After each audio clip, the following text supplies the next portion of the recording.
You know what's strange? Some of the most intelligent, emotionally aware people you'll ever meet are also some of the most exhausted. Not because they're constantly busy or carrying impossible workloads, but because their minds rarely slow down. They replay conversations long after they've ended, searching for meanings they may have missed. They revisit small moments over and over, wondering if a different word or a different reaction would have changed everything. At 2 in the morning, while the world is quiet, their brain is still awake. Not because something terrible happened that day, but because it refuses to stop asking one simple question. What if? What if I misunderstood them? What if I overlooked something important? What if tomorrow brings a problem I should have prepared for today? And here's the psychological paradox hiding beneath all of this. The very cognitive habit that makes someone thoughtful, careful, and deeply empathetic is often the same habit that quietly drains their energy. The ability to see possibilities, anticipate outcomes, and understand people is also what makes it difficult to switch the mind off. Today, Mind Decoded is going to explore the psychology of people who think too much, what is actually happening inside their brain, why this pattern develops, and what it truly reveals about who they are. Let's start with what researchers actually call this pattern. Psychologists refer to it as maladaptive rumination, the tendency for the mind to return to the same thoughts again and again, especially when faced with uncertainty, past events, or social situations. Instead of reaching a conclusion and moving on, the brain keeps reopening the same mental file, hoping that one more round of analysis will finally produce clarity. Studies from Yale University and the University of Michigan have consistently shown that people who ruminate are not trapped in these thought loops because they are weak, irrational, or simply anxious. In many cases, the opposite is true. Their brains are exceptionally skilled at recognizing patterns. They naturally search for connections, hidden meanings, and possible outcomes that many other people overlook. The problem isn't intelligence. The problem is that the brain never receives a signal telling it the work is finished. Neurologically, much of this involves a region called the prefrontal cortex. This part of the brain is responsible for planning, analysis, decision-making, and self-reflection. In people who overthink, this system often remains highly active even during moments that should feel restful. At the same time, the brain's default mode network continues generating internal dialogue, replaying memories, imagining conversations, and constructing future scenarios. The result is a mind that feels permanently switched on, always processing, always reviewing, always preparing responses to conversations that haven't even happened yet. What's even more fascinating is that this pattern rarely begins in adulthood. For many people who overthink, the habit starts much earlier during childhood or adolescence. It often develops in environments where life felt emotionally unpredictable. Maybe the adults around them changed moods without warning.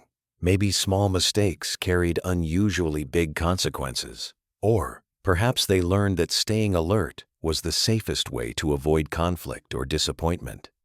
To a child's brain, this creates a very logical survival strategy. Think ahead. Notice everything. Prepare for every possibility. If you can predict what comes next, maybe you can protect yourself from getting hurt. Seen from this perspective, overthinking is not a character flaw. It's an adaptation. A highly intelligent nervous system doing exactly what it learned to do. Even years later, when life becomes safer, the brain may continue following the same rule. It keeps scanning for hidden risks because, at one point, that constant vigilance genuinely helped the person survive. Now here's something important. Not all overthinking is the same. Psychologists generally describe 2 different forms of rumination. The first is reflective rumination. This happens when someone turns inward to understand their emotions, learn from experiences, and make sense of the world around them. In healthy amounts, this type of reflection is linked to greater emotional intelligence, stronger self-awareness, and better insight into both themselves and other people. The second form is brooding rumination. Instead of creating understanding, it traps the mind in endless repetition. The person keeps replaying problems without moving any closer to a solution. This is the kind of overthinking that steals sleep, creates decision paralysis, and turns ordinary social interactions into hours of self-analysis. The difficult part is that the shift from healthy reflection to unhealthy rumination is almost invisible. A few thoughtful minutes can quietly become an hour-long mental spiral before you even realize what's happening. The reason this shift is so difficult to notice is because thinking feels productive. When you're analyzing every possibility, it seems as if you're making progress. Your mind stays busy, searching for the missing piece that will finally make everything clear. But cognitive psychologists describe this as an illusion of mental progress. The brain feels like it's solving the problem, when in reality, it's often just circling the same thoughts from different angles. Dopamine also plays an important role in this cycle. Every time your brain explores another possibility or imagines another solution, it can release small amounts of dopamine, the same neurotransmitter involved in motivation and problem solving. The reward doesn't come from finding the answer. It comes from continuing the search. That's why overthinking can become surprisingly difficult to stop. The brain is being rewarded simply for staying mentally engaged. This is also why telling someone to just stop thinking about it rarely works.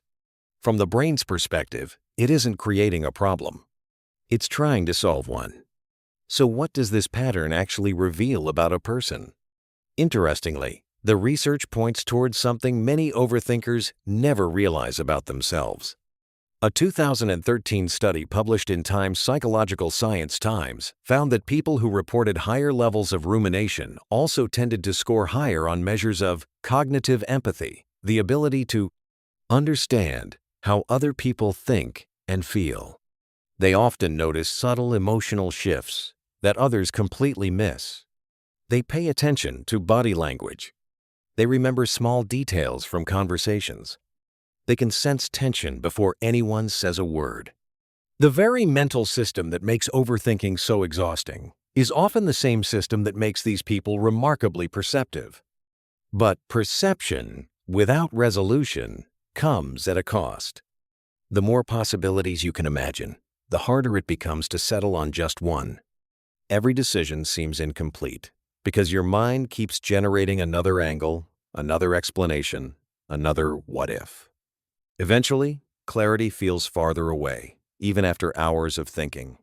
And this brings us to one of psychology's most important lessons. The mind cannot think its way out of every problem. Some situations are not meant to be solved through analysis alone. Some require action. Some require acceptance. And some simply require letting go. This is why therapists who work with chronic overthinkers rarely focus on eliminating thoughts altogether. Instead, they help people develop a different relationship with those thoughts. One approach, known as acceptance and commitment therapy, teaches a skill called cognitive diffusion. The idea is surprisingly simple. Rather than becoming trapped inside every thought, you learn to observe it. Instead of saying, "This situation is dangerous and I have to figure it out," you learn to notice, "My brain is generating a concern right now." That small shift creates distance. The thought is still there, but it no longer controls you. You recognize it as an event happening inside your mind, not necessarily a fact about reality. Over time, this helps weaken the endless cycle of rumination. You stop treating every thought as a problem that demands an immediate solution. What all of this points to is something deeply important. Overthinking is not a personality defect. It is not evidence that someone is weak, unstable, or incapable of coping with life. At its core, it is often the result of a highly active mind that learned to stay alert in a world that once felt uncertain. That strategy may have protected you in the past, but it doesn't always serve you in the present. The goal isn't to stop thinking. A thoughtful mind is a gift. The goal is to know when enough thinking has been done, to recognize when analysis has become repetition, to remind your nervous system that it no longer has to prepare for every possible outcome before it allows itself to rest. And perhaps that's the most human truth of all. Every one of us carries mental patterns shaped by experiences we never chose. Understanding those patterns doesn't erase them overnight, but it does change the way we relate to them. It replaces self-criticism with curiosity. It replaces shame with understanding. And sometimes, that shift is exactly where healing begins. If this video helped you understand your own mind a little better, let us know in the comments.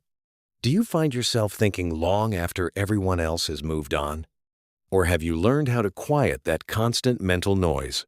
We'd love to hear your experience.